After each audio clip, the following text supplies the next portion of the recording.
Karena aku juga agak geram gitu loh, Bang, gila enak banget. Gaji ratusan juta, cuman RDP, reses gitu kan, jalan-jalan ke dapil. Bang, tapi ya Iya, saya juga tadi mikirnya begitu, enak banget ya gitu iya, kan. enak banget kan, Iya. Bang, gitu kan. Bukan yang kita mintakan, tetapi memang negara berikan. Apakah DPR kita boros? Menurut saya sih enggak.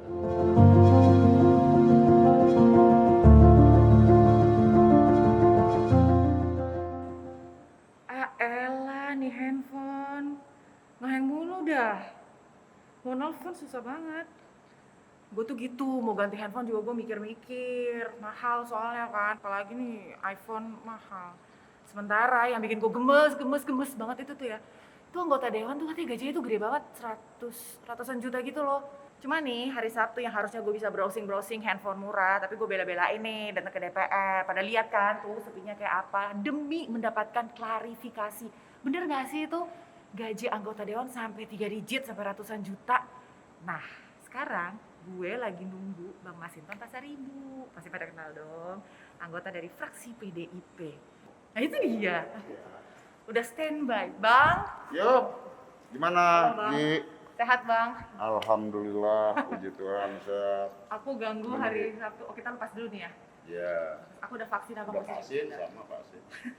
Bang Masinton Pasaribu. Udah Pasaribu. 2000. Bang, thank you banget, Bang. Iya. Sudah menyempatkan waktunya untuk channel Anggi Pasaribu. Iya, sukses selalu dengan channelnya Anggi Pasaribu. Sampai bela-belain hari Sabtu mau datang ke DPR. Keren banget gak gue? Iya. Bang, sekarang lagi sibuk apa? Sekarang Sabtu ya nggak ada aktivitas. Aktivitasnya ya paling ya ketemu teman, nah gitulah ya. Apa lagi kan abang dapetnya juga Jakarta kan? Iya di Jakarta. Ya tadi ketemu staf di Rumah Aspirasi sebentar baru kemarin. Habis itu baru ketemu Anggi. Yes, betul. Bang, ya. aku mau protes nih. Tapi Kenapa? sebenarnya kan gue cuma baca dan gue cuma dengar doang, Bang, dari media gitu kan. Gaji lu gede banget, Bang, sampai ratusan juta. Bener apa enggak sih? Ini mau beli handphone aja tuh udah nggak susah, Bang. Jadi kalau Tunggu, Bang, bener apa enggak? Bener apa enggak dulu deh. Habis itu kita bahas. kalau dibilang ratusan juta enggak. Nah, Nah ya, jadi apa yang disampaikan oleh sahabat dan kolega saya, Mbak Kade, ya Mbak Krisdayanti, sebagai sebuah transparansi ke publik, ya keterbukaan informasi ke publik. Ketika ditanyakan beliau jawab, beliau jelaskan. Nah, apakah semuanya yang disampaikan itu seperti itu adanya? kita bahas Itu di ruangan perlu yang kita lain. luruskan dan nanti kita bahas di ruangan. Sekalian pengen coba, Bang, kita kalau ruangan yang bukan ruangan pers gitu di mana sih? Kan biasanya aku nunggunya di ruang pers, Bang. Iya, itu ruang pers, ini ruang tunggu. Kalau mitra kerja ya dari pemerintah menunggu rapat ya bisa di sini gitu ya, menunggu jadwal rapat gitu. Jadi menteri, pimpinan lembaga, beserta atau pejabat-pejabat eselon ya bisa nunggu di sini, atau juga mungkin kamu dari DPR lah ya. Di sini ya. Sini. Wah, berarti aku sudah selevel menteri dong nih, Bang ya. Nunggunya Ya, di sini. kalau teman-teman kan pasti selalu levelnya bisa menteri lah. Oh gitu ya, Bang ya. Siap. Siapa tahu kan nanti Amin. apa namanya? Anggi bisa ikut rapat dengar pendapat gitu kan. Komisi 11. Masih 11 kan ya, Bang ya? Komisi 11. Oh ya, masih komisi Iya. 11. Tadi aku sempat baca tuh, Bang.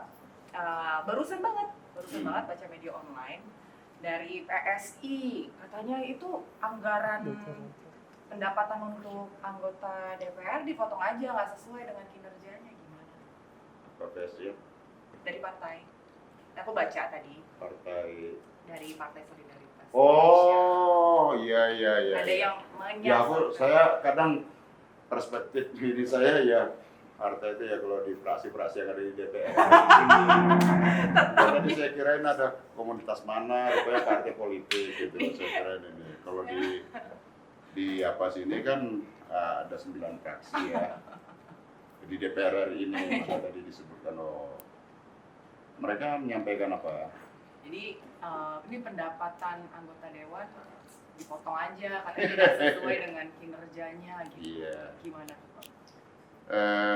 Dijelasin dulu tuh pendapatan itu yang mana. sebagai kalau dia orang partai politik, ya, bicaranya jangan asal, ya kan, biar juga bisa kasih edukasi ke publik juga, gitu, jangan sekedar asal beda. Dia harus bisa dong bedain mana yang menjadi penghasilan atau pendapatan, mana yang itu sifatnya kegiatan. Mereka kan punya di DPRD ya. Kalau di DPR RI kan nggak ada kursinya. DPRD kan bisa ditanyakan, ya, gaji itu mana? Yang mana disebut gaji, tunjangan, mana yang disebut dengan program kegiatan ke daerah pemilihan. Jadi kalau untuk tunjangan katanya Bang yang lebih baik dipotong. Tunjangannya dipotong. ya tunjangan anggota DPRD-nya dulu suruh potong. Tetap Bang, iya Bang ini. Lah iyalah. Ya, tunjangan itu sudah diatur oleh pemerintah, bukan maunya DPR. Gaji dan tunjangan itu berdasarkan peraturan pemerintah, peraturan Menteri Keuangan, bukan maunya DPR.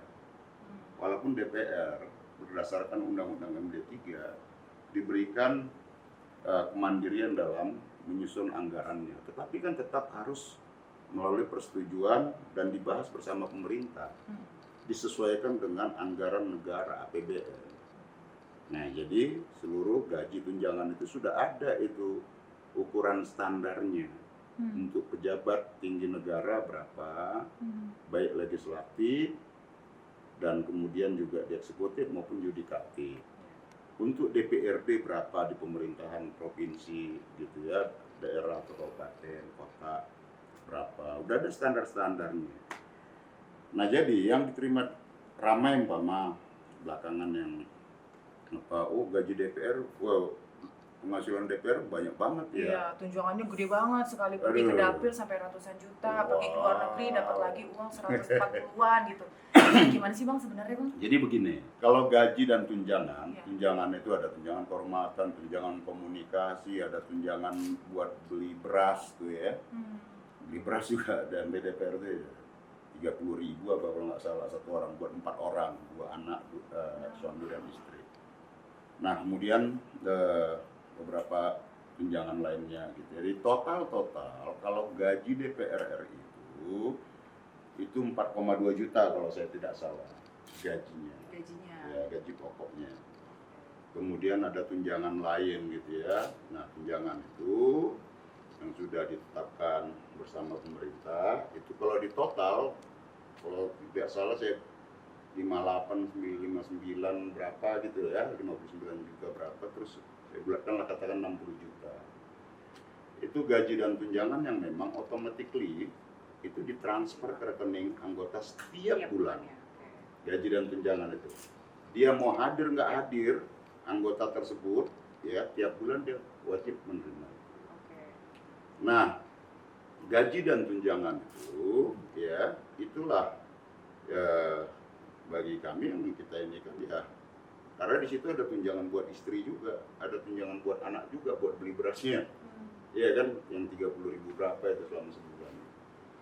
Nah, kemudian ya sebagai kader partai yang juga memperoleh penugasan dan kerja rakyat di DPR RI, maka kami kader partai secara sukarela, karena kami adalah kader partai, ya, kami sukarela dan kami wajib bergotong royong untuk kegiatan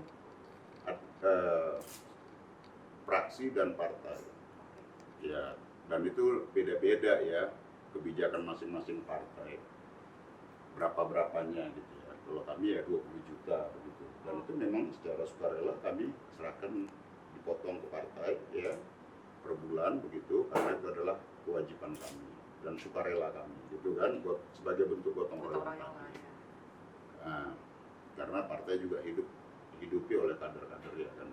Kemudian kalau yang dikatakan oh ada 400 juta. 400 juta itu adalah kegiatan yang sudah dialokasikan ya kepada setiap anggota Dewan DPR RI untuk melakukan kegiatan serap aspirasi ketika pada masa reses di daerah pemilihan. Itu 20 kali kegiatan. Per kegiatan itu 20 juta.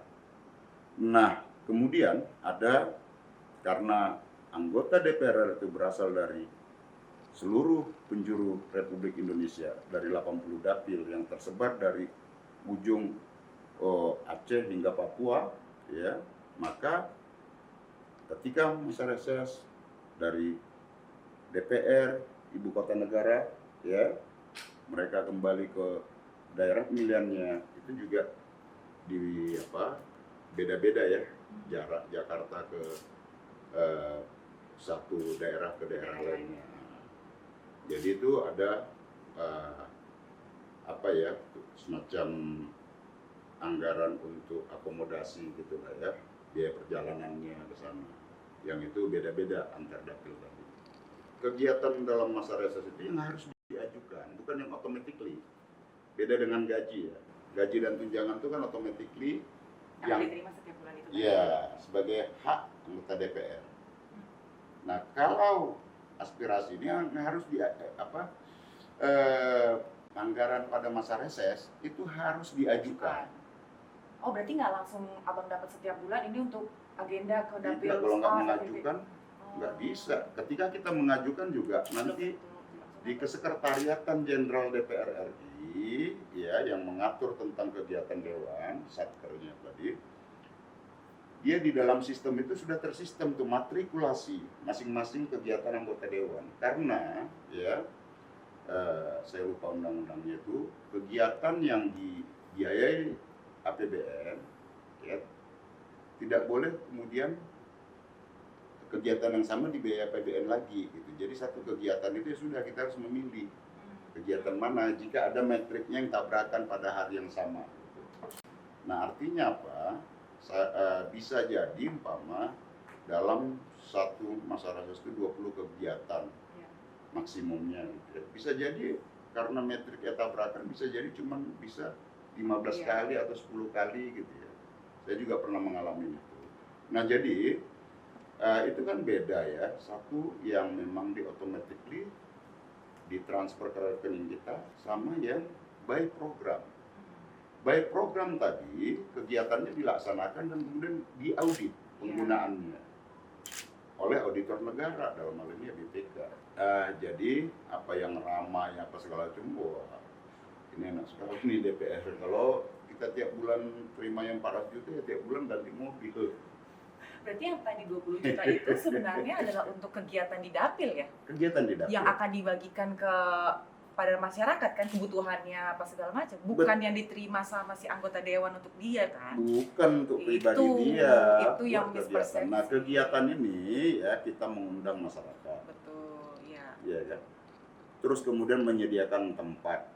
Kalau kita harus menyediakan tempat gitu ya. Dan kemudian menyediakan menyajikan makanan dan minuman. Ya.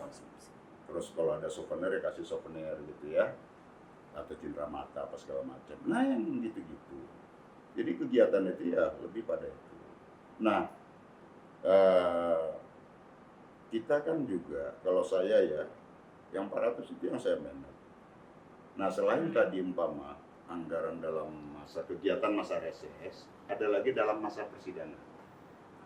Ya, setiap dalam masa persidangan kita dalam setahun itu hanya boleh mengajukan itu kalau tidak salah 7 kali. Kegiatannya itu dalam satu kegiatan itu dalam masa persidangan itu 7 kali. 7 kali 20 juta berarti 150. Nah, itu dalam masa satu persidangan. Ada yang dalam masa reses. Kan DPR itu agendanya itu persidangan di dalam gedung DPR. Itu dalam masa persidangan gitu. Reses itu ya kegiatan DPR di luar gedung DPR. Jadi ada yang bentuknya dalam kegiatan masa reses, ada yang bentuknya dalam kegiatan kunjungan ke daerah pemilihan dalam masa persidangan. Itu biasa kita gunakan itu kegiatan Jumat Sabtu Minggu gitu. Atau di hari-hari yang memang kita anggap matriksnya tidak benturan. Bang, kalau tadi itu kan 20 juta Ya. yang diajukan. Seandainya ada dana sisa nih Bang, nggak nyampe di 20 juta, 17 juta. Nah Oh, itu ternyata kegiatan tuh nggak nyampe 20 juta ya, gitu kan. nanti sisanya atau 3 jutanya deh tadi itu di kemana Iya. nih? Dibalikin lagi kah ke konstituen atau memang harus diserap sampai habis ke masyarakat? Itu yang saya katakan tadi itu ya, kita mainnet itu. Di satu sisi untuk mengcover kegiatan, jika ada biasanya bisa lebih, ya bisa juga di bawah 20 juta. Nah kalau udah di bawah 20 juta kegiatan itu juga sisanya itu nanti kita berikan kepada masyarakat juga. Karena gini, dalam relasi sosial masyarakat kita nih ya, ini kan kita nggak bisa bilang bahwa ini kan sisi humanisnya lah, sisi nilai kemanusiaannya lah,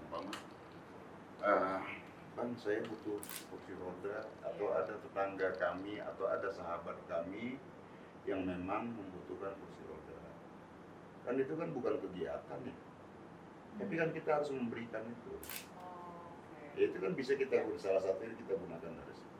Atau mungkin ada era sekolah, kebetulan bantu dong Bang, anak saya handphonenya rusak, saya cuma punya ada duit 1 juta, kira-kira begitu kan, Bang bisa bantu berapa, atau begitu. Ini saya kasih contoh ya, kita bantu. Nah duitnya dari mana? Kan dari situ juga kita alokasikan. Apakah itu bentuk kegiatan? Tidak. Iya ya, memang dia bukan kegiatan, tapi itu kan hal yang rutin juga kita lakukan gitu ya. Terus kemudian ada yang membantulah anak saya sekolah, tapi kemarin mau beli buku nggak kemahalan, kebetulan saya nggak punya duit. Kan ini contoh-contoh aja, dan ya kita berikan seperti itu. Kalau misalnya kurang Bang dari 20 juta, pernah nombok nggak? Pernah nombok nggak? Bisa lebih dari 20 juta gitu? Ya nggak nombok lah namanya. Oh nggak ya? Kira-kira Abang sampai rela-rela Ya kan, gitu kan? kan kita ada alokasi segitu katakan tadi ya. Ya itu kan yang Berarti kita harus di manage ya segitu. iya, kita manage gitu. Ya. Nah, terus kemudian anggota DPR itu juga ada diberikan tunjangan, bukan tunjangan ya, anggaran untuk rumah aspirasi. Gitu. Itu totalnya kira-kira 150 juta. Nah, kalau saya sejak saya dilantik periode lalu sampai sekarang saya gunakan itu untuk sewa rumah. Ya. Nah saya itu kebetulan di pinggir jalan raya Pasar Minggu kalau sekarang kan. Nah kalau lagi-lagi kan di tiap daerah kan beda-beda ya harga sewa rumah atau ruko di pinggir jalan gitu kan, beda-beda nilainya kan. Nggak bisa disamakan semua.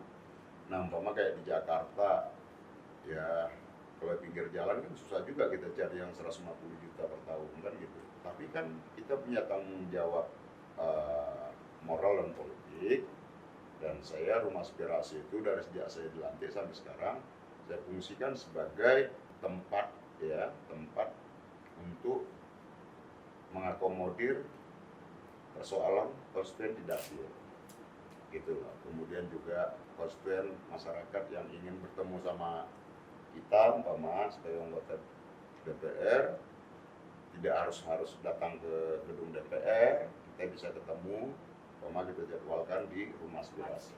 Nah rumah aspirasi itu juga selain tadi sewa, rutin tiap bulan ya kita keluarkan anggaran sendiri, alokasi anggaran sendiri itu, karena itu tidak di-cover oleh DPR.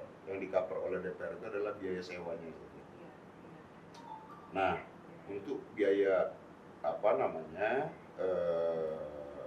listrik, internet bulanannya itu kita cover sendiri. Oh berarti mah kalau kayak gitu bukan bulet-bulet 400 juta itu diterima mentah-mentah. Ini yang bikin geram netizen Bang. Tapi nih Bang, semua biaya tadi, biaya kegiatan, terus biaya sewa rumah aspirasi, Ya. terus gaji dan lain-lain sebagainya, itu semua ada laporan pertanggungjawabannya berarti ya Bang ya? tercatat semua. Ya rutin lah dilaporkan. Tuh. Karena itu diaudit. Iya, iya, iya. Jadi kayak rumah aspirasi wajib kita laporkan. Begitu loh. Dan itu dilakukan audit oleh auditor negara, dalam hal ini ya BPK, begitu ya. Semua bentuk program itu ya diaudit. Gaji dan tunjangan ya nggak diaudit ya, karena itu automatically hak yang diterima oleh pejabat pejabat negara tersebut. Oh, ini sih kadang-kadang ya teman-teman semuanya ya, kalau terima informasi itu jangan bulet di telan, karena aku juga agak geram gitu loh, Bang. Gila enak banget. Gaji ratusan juta, cuman RDP, reses gitu kan, jalan-jalan ke dapil. Bang, tapi ya. Iya, saya juga tadi mikirnya begitu, enak banget ya gitu. Iya, kan. enak banget kan, Bang, Iya. gitu kan. Gila, kalau kayak gitu gue besok mau deh, Bang. Jadi apa namanya? Jadi wakil rakyat mewakili untuk hambur-hamburin duit gitu. Saya mikirnya juga tadi enak banget ya, bisa tiap bulan Ternyata ganti nggak mobil kayak gitu. kita. Bang, cuman mohon maaf nih, Bang, Iya, izin iya. ya gitu. Kan banyak akhirnya suara-suara dari masyarakat. Kayak Formapi sendiri menyatakan bahwa enak nih gitu, gaji DPR besar tapi kinerjanya ambruk gitu. Itu gimana tuh, Bang? Jadi, Tanggapan Abang terhadap stereotip masyarakat gitu, Bang? iya, bagi kami ya, kritik kepada DPR, saran, masukan, bahkan cacian, itu kan bentuk kecintaan masyarakat kita kepada DPR kita. Ya. Itu artinya bahwa DPR ini lembaga yang sangat terbuka. Ya, lembaga di Republik ini yang sangat terbuka itu ya DPR. Informasi apapun itu semua bisa diketahui publik dari DPR. Bahkan jarum jatuh pun bisa ketahuan di sini. Itu saking terbukanya DPR. Makanya tidak ada satupun itu hal yang tidak diketahui publik, apalagi teman-teman media di DPR. Nah, apakah itu ada di lembaga-lembaga, kementerian lembaga gitu, atau di lembaga baik di eksekutif maupun yudikatif kan enggak. Tapi memang beda, memang beda ya, gitu loh ya. Kalau DPR ini karena dianggap Dewan Perwakilan Rakyat, dia merepresentasi perwakilan rakyat tadi sebagai representasi rakyat, dia memang harus bisa diketahui publik, diakses publik. Aku tadi sempat lihat bahwa gaji DPR Indonesia itu terbesar keempat loh, Bang, di dunia. Sampai tercatat seperti itu gitu kan, Bang. Jauh, mungkin datanya yang kapan kali ya. Datanya nggak valid gitu. Tapi bukan nggak valid, maksud saya datanya kan masih bisa kita lihat lah itu ya. Iya. nantinya. Kalau di Nah, breakdown tadi Kalau mungkin kita lihat umpama ya, kalau dengan gaji 60-an juta, Malaysia juga nggak jauh beda, 60-70 juta juga. Dan di negara-negara lain juga ada yang 175 juta sampai 100 juta gitu ya, gaji dan tunjangan. Ada yang negara yang menerapkan gajinya saja nggak ada tunjangan, seperti kalau nggak salah Swedia atau Swiss gitu. Nah, jadi tiap negara beda-beda, tapi range-nya nggak jauh berbeda. Nah gitu loh, baik itu negara yang besar, negara yang apa. Iya. Nah, bahkan Amerika menurut saya juga jauh lebih ini ya, karena dia disupport jauh lebih besar menurut saya, karena juga dia disupport dengan kegiatan-kegiatan yang sangat padat gitu ya. Nah, di Indonesia menurut saya nggak jauh beda lah juga kita. Ya, Itu memang bukan yang kita mintakan, tetapi memang negara berikan. Apa sih yang porsi yang pas gitu loh ya. ya itu tadi kali, Bang, karena sebelum Bang Masinton breakdown kan ini tuh untuk kegiatan loh, bukan untuk kita. Jadi anggapan masyarakat gede banget ke DPR kita gitu. Jadi gini, terus DPR itu katakan ya, anggaran DPR itu katakan umpama 5, berapa triliun gitu ya. Katakanlah contoh ambil 5 triliun. Apakah dari anggaran itu semua buat anggota dewan? Enggak. Di DPR ini ada yang namanya satkerja itu dibagi. Satker kedewanan, dewan untuk ngurusin program agenda dewan, dan satker yang ngurusin administrasi kesekjenan dari pemerintah. PNS maksudnya gitu ya. Jadi anggaran, kalau katakan anggaran DPR itu 5 triliun, ya tidak 5 triliun itu buat anggota DPR, tidak. Karena ada PNS, ada biaya kesekjenan, itu paling buat DPR itu berkisar 55 atau 60%-nya. Selebihnya kemudian 2, sekian triliun itu dibagi ke kegiatan Setjen dan bergaji apa segala macam. Nah itu satu. Kemudian ya anggaran DPR katakan contohnya saya ambil contoh 5 triliunan ya 5, berapa begitu ya. Gitu. APBN kita 2.700 triliun. Berapa sih yang digunakan oleh DPR alokasi anggaran 2.700 triliun itu dengan anggaran 5 triliun 0,0 berapa itu. Gitu loh. Nah artinya apakah DPR kita boros? Menurut saya sih enggak. Kecuali umpama 10% dari APBN Republik ini buat fasilitas DPR itu ya kan nggak masuk akal. Bang, tadi kan kalau abang bilang gaji pokoknya berarti sekitar 60 juta gitu ya bang? Lebih kurang gitu. Lebih kurang segitu kurang. ya? Saya detail persisnya itu saya nggak Oke. ituin. Kurang lebih segitu. Ya. Cukup bang. Apa? Cukup.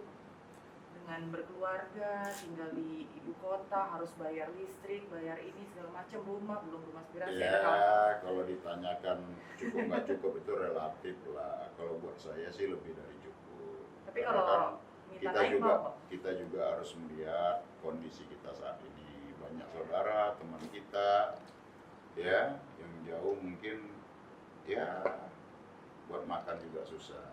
Jadi buat saya apa yang saya terima itu lebih dari cukup. Kalau ukuran buat saya ya, saya pribadi tapi.